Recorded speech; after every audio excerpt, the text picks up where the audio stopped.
ये मिस्र के लोगों के लिए काम क्या करते थे। उनके लिए बड़ी बड़ी मूर्तियाँ, महल बनाना इनका काम था ताकि उनके शहर को खूबसूरत बनाया जा सके। लेकिन यहाँ पर इतना काम करने के बावजूद भी इब्रानी गुलामों के साथ बहुत बुरा सलूक किया जाता था। फिल्म की शुरुआत में हमें एक महल दिखाया जाता है जहाँ पर एक मीटिंग चल रही थी, क्योंकि सरहद पार इनके दुश्मन हमला करने के लिए तैयार थे। वहाँ का राजा कहता है कि मैं ये नहीं चाहता हमारे दुश्मन हम पर हमला कर दें, इसलिए हमें वहाँ पर जाना होगा और उनका मुकाबला करना होगा। यहाँ पर महल में जो आने वाली कल को बताया करती थी, वो ऑरिकल लड़की बताती है इस जंग में हमारे कमांडर की जान को खतरा होगा और जो उसकी जान को बचाएगा वो इस महल का अगला राजा होगा। यहाँ पर राजा के दो खास आदमी थे, एक तो उसका बेटा और दूसरे का नाम मूसा था जो राजा की बहन का बेटा था। ये सब अब जंग में चले जाते हैं। एक पल ऐसा आता है कि जब राजा के बेटे की जान को खतरा था, यहाँ पर मूसा ने राजा के बेटे की जान को बचा लिया था। जब ये जंग से वापस महल में आते हैं और राजा को जब ये पता चलता है कि मूसा ने उनके बेटे की जान को बचाया है, तो राजा अब सोचने लगता है जैसे कि ऑरिकल लड़की ने बताया था कि जो जंग में कमांडर की जान को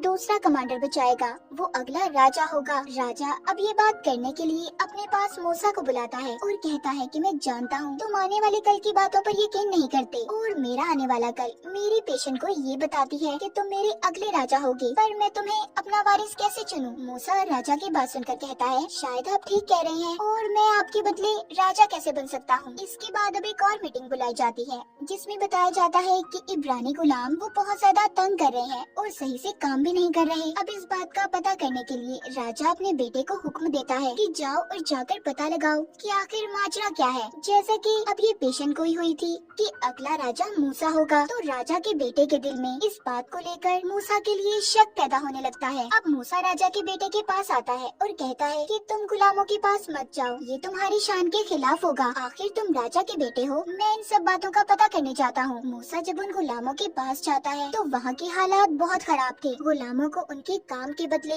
इनाम देने की बजाय मारा पीटा जाता था। मूसा जब वहाँ के वजीर से बात करता है तो वजीर बताता है कि इनके साथ ये सब इसलिए किया जा रहा है, ये गुलाम हमारे खिलाफ बगावत पर उतर आए हैं। मूसा कहता है तुम इन बातों को छोड़ दो, मैं गुलामों से खुद बात करूंगा। मूसा अब इब्रानी गुलामों के सब बुजुर्गों को एक जगह पर जमा करता है और उनसे बात करता है। उन गुलामों में से एक बूढ़ा आदमी बोलता है कि हम बस अपने मुल्क वापस कन्नान जाना चाहते हैं। मूसा ये सुनकर कहता है कि तुम जानते हो वो इलाका कितना खतरनाक है, वहाँ पर कितने खतरनाक कबीले के लोग रहते हैं, अगर तुम वहाँ पर गए तो कभी बचकर वापस नहीं आ पाओगे। मूसा उस बूढ़े आदमी से पूछता है कि तुम मुझे बताओ कि तुम्हारा नाम क्या है। वो बूढ़ा आदमी कहता है कि पहले तुम मुझे बताओ तुम कौन हो। मूसा उन्हें बताता है कि मैं महल से आया हूँ, मेरा नाम मूसा है और मैं राजा की बहन का बेटा हूँ। ये सुनकर सबको न जाने क्या हो जाता है, सब लोग बहुत खुश हो गए थे। अब इस बात के बाद वही बूढ़ा आदमी अपने एक आदमी के जरिए मूसा को अपनी बस्ती में बुलाता है। मूसा जब उसके पास जाता है तो बूढ़ा आदमी इसे अब सारी कहानी सुनाता है। कहता है कि जब तुम पैदा हुए तो उस साल एक पेशेंट गोई प्रेडिक्शन की गई थी कि हमारा मसीहा पैदा होगा जो हमें छुड़ाकर यहाँ से ले जाएगा। उस साल जब महल में इस बात का पता चला तो महल के लोगों ने हर इब्रानी बच्चे को मरवाने का हुक्म दिया। तुम्हारे माँ बाप तुम्हें किसी भी कीमत पर खोना नहीं चाहते थे, इसीलिए उन्होंने तुम्हें एक संदूक में बंद करके नदी में बहा दिया। उस वक्त महल के राजा की बहन उस नदी में नहाया करती थी, वो तुम्हें अपने साथ लेकर महल में चली गई और अपना बेटा बना लिया। तुम असल में इब्रानी हो। मूसा उस बुढ़े आदमी से कहता है अच्छी कहानी थी, मैं तुम्हारी इस कहानी पर बिल्कुल यकीन नहीं करता। जब वो बूढ़ा आदमी मूसा को ये कहानी सुना रहा था तो उसे दो और आदमी भी सुन लेते हैं और लालच में आकर महल में जाकर सब कुछ वजीर को बता देते हैं। इसी दौरान राजा की हालत भी बिगड़ने लगी थी। राजा की जल्दी मौत हो जाती है। अब नया राजा उसके बेटे को बना दिया गया था जो मूसा से नफरत करता था और बहुत ही बेरहम जालिम इंसान था। वजीर आकर सारी सच्चाई राजा के बेटे को बताता है जो उनका नया राजा था, जिसे सुनकर वो काफी हैरान हुआ था। अब तो वो मूसा से और भी नफरत करने लगता है, इसलिए इस चीज का बहाना बनाकर उसने मूसा को महल से निकाल दिया था। मूसा यहाँ से जाने से पहले अपनी असल माँ से भी मिलता है जो उसको सारी सच्चाई बताती है। इसके बाद मूसा आगे अपने सफर पर निकल गया था जहाँ पर इंसान का नामो निशान भी नहीं था, थी तो सिर्फ वहाँ पर मौत। जैसे तैसे कर कर मूसा अब एक कबीले के पास पहुँचता है जहाँ पर वो देखता है कि कुछ लड़कियाँ हैं जो कुएं से पानी भर रही थी। तभी वहाँ पर कुछ आदमी बकरियों के झुंड लेकर आते हैं। वो आकर उन लड़कियों को कुएं से हटा देते हैं और खुद अपनी बकरियों को पानी पिलाने लगे थे। ये देखकर मूसा जब वहाँ पर पानी पीने लगता है तो वो आदमी उसे भी मना करते हैं, मगर मूसा के पास एक बहुत बड़ी तलवार थी जिसे देखकर वो सभी डर गए थे और वहाँ से चले जाते हैं। जिसके बाद जब वहाँ की लड़कियाँ ये देखती हैं कि मूसा ने उनकी जान को बचाया था तो वो उसे अपने गांव में खाने की दावत देती हैं और इस तरह मूसा अब यहीं पर रहने लगा था। उसे एक लड़की से प्यार भी हो जाता है। बहुत जल्दी उनकी शादी भी हो गई थी। मूसा के यहाँ एक बेटा पैदा होता है। यहाँ पर रहते हुए उसे 9 साल बीत चुके थे। वो अब भेड़ बकरियाँ चराया करता था। एक दिन बहुत तेज तूफान आ जाता है। उसकी बकरियाँ तूफान की वजह से एक पहाड़ पर चढ़ गई थी, जिसे यहाँ के लोग गॉड खुदा का पहाड़ माना करते थे। जब मूसा अपनी बकरियों को लेने ऊपर चढ़ता है तो बहुत ज्यादा मिट्टी और पत्थर नीचे गिर रहे थे, जिस वजह से वो मिट्टी में ही दब जाता है। उसका सिर्फ मुंह बाहर था। थोड़ी देर बाद जब उसे होश आता है तो देखता है कि एक दरख्त को आग लगी हुई है। तब उसके पास एक बच्चा आता है जो कहता है कि तुम यहाँ पर आकर अपने पुराने लोगों को भूल गए जो तुम्हारा अब तक इंतजार कर रहे हैं। वो जानती है कि एक दिन उनका मसीहा उन्हें आजाद जरूर करवाएगा। वो ये बातें सुनकर बेहोश हो गया था। अब जब उसको दोबारा से होश आता है तो वो अपने घर था, जहाँ पर वो अपनी बीवी को उस बच्चे के बारे में बताता है। कहता है कि मुझे लगता है गॉड मुझे इशारा दे रहे हैं कि जाकर मैं अपने लोगों की जान को बचाऊं। मूसा को एक बार फिर ये बातें सुनाई देती हैं, इसीलिए अब उसने ये फैसला किया था कि वो दोबारा मिस्र जरूर जाएगा। मिस्र पहुंचकर सबसे पहले ये उसी बूढ़े आदमी के पास जाता है जिसने इसे सारी सच्चाई बताई थी। वो कहता है तुम्हारे जाने के बाद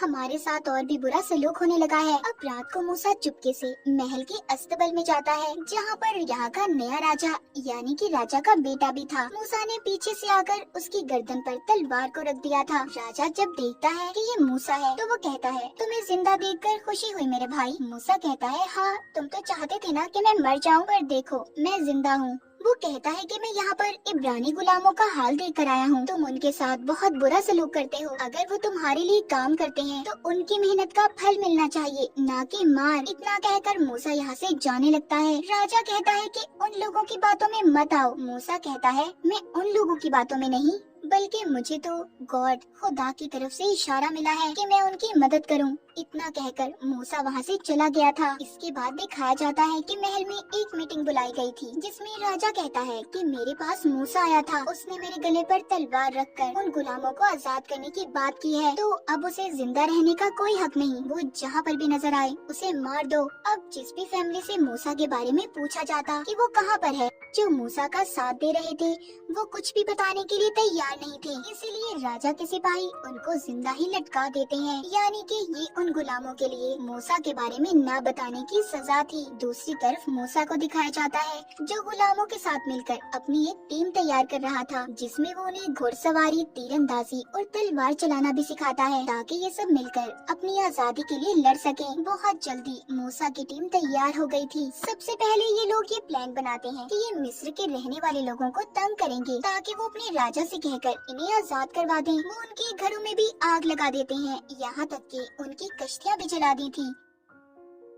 एक दिन मूसा के पास वो ही बच्चा आता है जो उस दिन उसे पहाड़ पर नजर आया था। वो कहता है कि जो जंग तुम लड़ रहे हो इसमें तो सदियां लग जाएंगी, तुम कभी भी नहीं जीत सकते। मूसा उस बच्चे से पूछता है तो फिर मुझे क्या करना चाहिए? वो बच्चा कहता है बस देखते जाओ अब क्या होता है। वहीं पर एक आदमी खड़ा मूसा को ही देखे जा रहा था कि वो किससे बात कर रहा है, मगर उसे वो बच्चा नजर नहीं आता। इसका मतलब उस बच्चे की शक्ल में मूसा के पास गॉड आए थे। और अगले ही दिन मिस्र की नदी में बड़े बड़े मगरमच्छ आ जाते हैं, चीड़ फाड़ कर खा जाते हैं। यहाँ तक कि नदी में एक भी मछली जिंदा नहीं बची थी। कश्तियों में बैठे हुए सभी लोगों को खत्म कर दिया था। पानी के बजाय नदी में खून बहने लगता है, जिस वजह से इनकी फसलों को भी पानी मिलना बंद हो गया था और सारी फसलें बर्बाद हो जाती हैं। फिर इन पर मेंढकों का हमला होता है। बहुत सारे मेंढक मिस्र में आ गए थे और जब ये मेंढक मर जाते हैं तो उन पर बहुत सारी मक्खियाँ आ गई थी। वो मक्खियाँ तादाद में इतनी ज्यादा थी कि ये लोग खाना भी नहीं खा सकते थे। फिर इसके बाद कोढ़ की बीमारी फैल गई थी, जिसने ना तो राजा को छोड़ा था और न ही रानी को। इन सब के बाद भी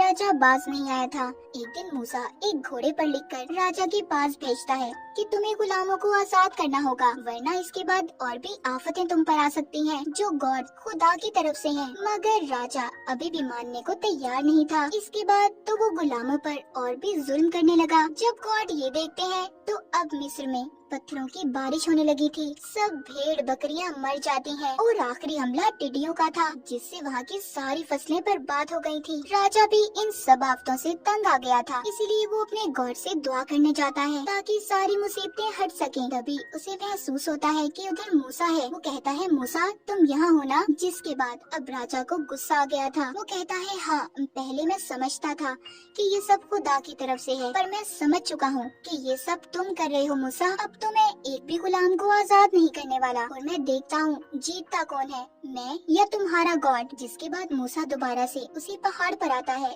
जहाँ पर उसे गॉड की शक्ल में बच्चा मिलता था। मूसा कहता है कि अभी भी उसने हमारी बात को नहीं माना। वो गॉड यानी कि वो बच्चा कहता है 400 साल की गुलामी के बाद राजा को सब इब्रानियों को आजाद करना ही होगा, वरना उसे जाकर कह दो कि कल सुबह होते ही मिस्र के सारे बच्चे मर जाएंगे। और हाँ, हमारे लोगों से ये कहना कि वो अपने दरवाजों के आगे एक भेड़ को काट कर उसका खून लगा लें। तभी यहाँ पर जो रात थी वो दिन में बदल जाती है। मूसा राजा के पास आता है और कहता है कि कल रात से पहले पहले तुम्हें सब गुलामों को आजाद करना होगा, वरना यहाँ पर जितने भी बच्चे हैं सब मारे जाएंगे। जब रात होती है तो एक काली परछाई ने पूरे मिस्र को अपनी लपेट में ले लिया था, जिससे कि मिस्र के सभी बच्चे मर गए थे। सुबह को राजा अपने बेटे की लाश को मूसा के पास लाता है और कहता है कि कैसे गॉड हैं तुम्हारे जिन्होंने हमारे बच्चों को मार दिया, जाओ निकल जाओ सब यहाँ से। उसने आखिरकार हार मानकर सभी गुलामों को आजाद कर दिया था। मूसा अपने लोगों को लेकर उनके मुल्क की तरफ रवाना होता है, मगर कुछ देर के बाद महल में जाकर राजा को ये एहसास हुआ था कि उसे उन्हें ऐसे छोड़ना नहीं चाहिए था। इसलिए अब वो अपने साथ 4000 लोगों को लेकर उनका पीछा करता है। हालांकि वो मूसा से अभी 4 दिन पीछे की दूरी पर था, लेकिन उसके पास घोड़े थे, इसीलिए वो उन तक जल्दी पहुंच जाता है। उधर मूसा को भी ये बात पता चल गई थी कि उनके पीछे मिस्र का राजा आ रहा है, इसीलिए वो अपने लोगों को पहाड़ के रास्ते से जाने का कहता है, क्योंकि वो जानता था कि राजा के घोड़े इस रास्ते पर नहीं चल सकते। और होता भी ऐसा ही है। जब राजा के घोड़े उस रास्ते से गुजर रहे थे तो घोड़ों के पाँव फिसलने की वजह से वो खाई में गिर जाते हैं। राजा का बहुत बड़ा नुकसान हुआ था। आखिरकार राजा मूसा तक पहुंच जाता है। अब मूसा के आगे समंदर था। वो फैसला करता है कि वो समंदर को पार करेंगे, जिसका इशारा इसे गॉड की तरफ से मिला था। ये जब अपने लोगों को लेकर आगे बढ़ता है तो समंदर का पानी कम होना शुरू हो गया था और बीच में एक रास्ता बन जाता है, जिससे सभी ने समंदर को पार कर लिया था। जब राजा के लोग भी उस रास्ते पर चलने लगते हैं तो पानी फिर से आना शुरू हो गया था। वो समझ गए थे कि अब उनकी जान को खतरा है। सब पीछे की तरफ भागते हैं, मगर समंदर के पानी ने उन्हें जल्दी अपने अंदर समा लिया था। सब के सब मारे गए थे सिवाय राजा के। राजा अब बिल्कुल अकेला हो चुका था। वो कुछ भी नहीं कर सकता था। मूसा अपने लोगों को लेकर आगे बढ़ता है। सबसे पहले ये अपने घर जाता है, जिधर उसकी बीवी और बेटा थे। उसे भी अब गॉड पर पूरा यकीन हो चुका था। वो यहाँ से सभी को लेकर कन्नान उनके मुल्क की तरफ रवाना होता है, जहाँ पर वो आजादी से अपनी जिंदगी गुजार सकते थे। कहानी के आखिर में हमें दिखाया जाता है इस सफर में मूसा के साथ वो बच्चा भी था, जो गॉड के रूप में इसके पास आया करता था। और इसी के साथ इस फिल्म की कहानी यहीं पर खत्म हो जाती है।